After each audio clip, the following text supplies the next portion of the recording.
មួយរយៈពេលប្រហែលខែចុងក្រោយនេះឃើញថាក្រុមហ៊ុននិងហាងលក់ទំនិញជាច្រើនត្រូវបានបិទទ្វារហើយការបិទទ្វារនេះវាកើតឡើងដោយកត្តាច្រើនយ៉ាងណាបងប្អូនដោយកត្តាច្រើនយ៉ាងបញ្ហាដែលធំបំផុតនោះគឺដោយសារតែការឈ្លានពានពីប្រទេសថៃមកលើកម្ពុជាយើងតែម្ដងហើយហាងទំនិញនិងក្រុមហ៊ុនដែលប៉ះពាល់ជាងគេគឺជាហាងទំនិញទាំងឡាយណាក្រុមហ៊ុនទាំងឡាយណាដែលបានបើកលក់នៅទំនិញដែលនាំចូលពីប្រទេសថៃបាទដែលនាំចូលពីប្រទេសថៃអញ្ចឹងហើយបានជាខ្ញុំតែងតែនិយាយប្រាប់បងប្អូនម្ដងហើយម្ដងទៀតថា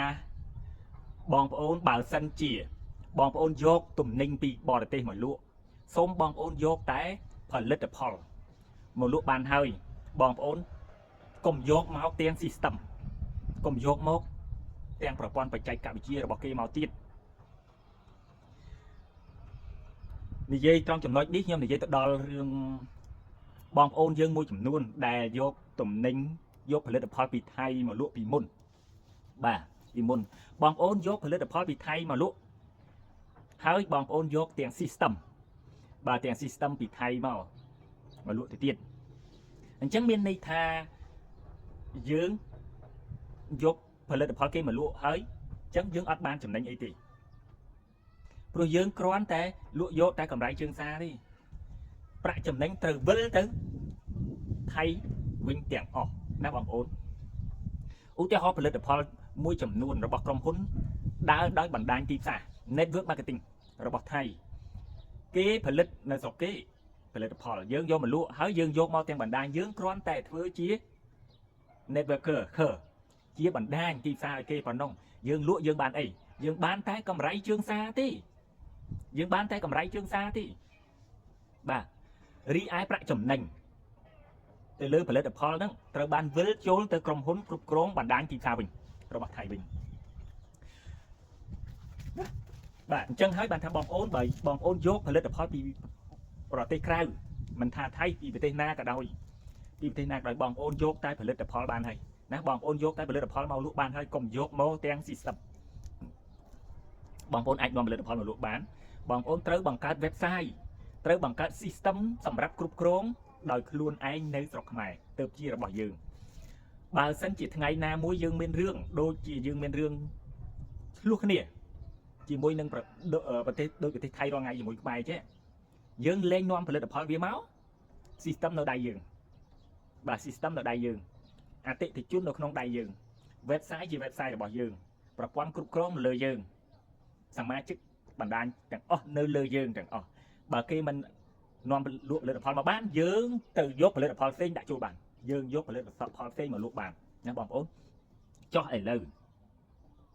បងប្អូនយកផលិតផលពីថៃមកយកទាំង system ពីថៃមកដល់ពេលមានបញ្ហាឥឡូវផលិតផលក៏មិនមានលក់ system ក៏បោះគេណាអញ្ចឹងចាប់ពីថ្ងៃនេះទៅថ្ងៃថ្មីឆ្នាំថ្មី2026ថ្ងៃទី1ខែ1ឆ្នាំ2026តោះបងប្អូនមិនទាន់ហួសពេលទេឱកាសនៃការរកស៊ីនៅតែមាននៅតែរកបានជានិច្ចមិនហួសពេលឡើយបងប្អូនចាប់ផ្ដើមពីឥឡូវនេះទៅថ្ងៃថ្មីបង្កើតនៅមុខរបរថ្មីដោយខ្លួនឯងបងប្អូនបង្កើត website បង្កើត system សម្រាប់គ្រប់គ្រងនៅអាជីវកម្មខ្លួនឯងដោយខ្លួនឯងបើបងប្អូនអត់ផលិតផលនៅក្នុងស្រុករកមិនបានបងប្អូនអាចយកពីក្រៅមកយកចោះមិនអីទេអញ្ចឹងសម្រាប់បងប្អូនដែលចង់បាននៅ website និង system សម្រាប់គ្រប់គ្រងនៅអាជីវកម្មរបស់បងប្អូនមិនថាអាជីវកម្មប្រភេទណាទេមិនថា system ប្រភេទណាទេបងប្អូនអាចតាក់ទងមកខ្ញុំបានបាទខ្ញុំរៀបចំជូនបានគ្រប់ប្រភេទទាំង website ទាំង system បាទ system ខ្ញុំមានច្រើនប្រភេទដូចជា system ណាប្រព័ន្ធគ្រប់គ្រងសាលារៀនណាសម្រាប់បងប្អូនដែលបើកសាលារៀនប្រព័ន្ធគ្រប់គ្រងសម្រាប់ហិរញ្ញវត្ថុសម្រាប់អ្នករកស៊ីផ្នែកហិរញ្ញវត្ថុបាទប្រាក់កម្ចីបងរំលោះណាអ្នកលក់ឥឡូវហ្នឹងត្រូវការបងរំលោះច្រើនណាស់ប្រព័ន្ធគ្រប់គ្រងទីផ្សារបណ្ដាញបាទទីផ្សារបណ្ដាញខ្ញុំធ្វើបានគ្រប់ប្រភេទបាទមានទាំង binary system មានទាំងប្រភេទ Unilever ស្ទះស្ថិតបានទាំងអស់ ដែលឲ្យចង់បានប្រមាណ level ក៏បានលើសពីនេះទៅទៀតយើងមានប្រព័ន្ធគ្រប់គ្រងផ្សេងជាច្រើនទៀតបាទប្រព័ន្ធគ្រប់គ្រង stock បាទ POS system ដែលសម្រាប់អ្នកលក់នៅផ្សារទំនើបឬក៏ម៉ាតអីផ្សេងឥឡូវហ្នឹងមិនបាច់ចាំផ្សារទំនើបឬក៏ម៉ាតធំទេណាហាងមួយតូចក៏គេប្រើ POS បានដែរឥឡូវនេះទំនើបដល់ថ្នាក់នេះណាបងប្អូនណាហើយនឹងមានប្រព័ន្ធគ្រប់គ្រងផ្សេងជាច្រើនទៀតបងប្អូនអាចទូរស័ព្ទមកខ្ញុំប្រឹក្សាយោបល់ជូនបងប្អូន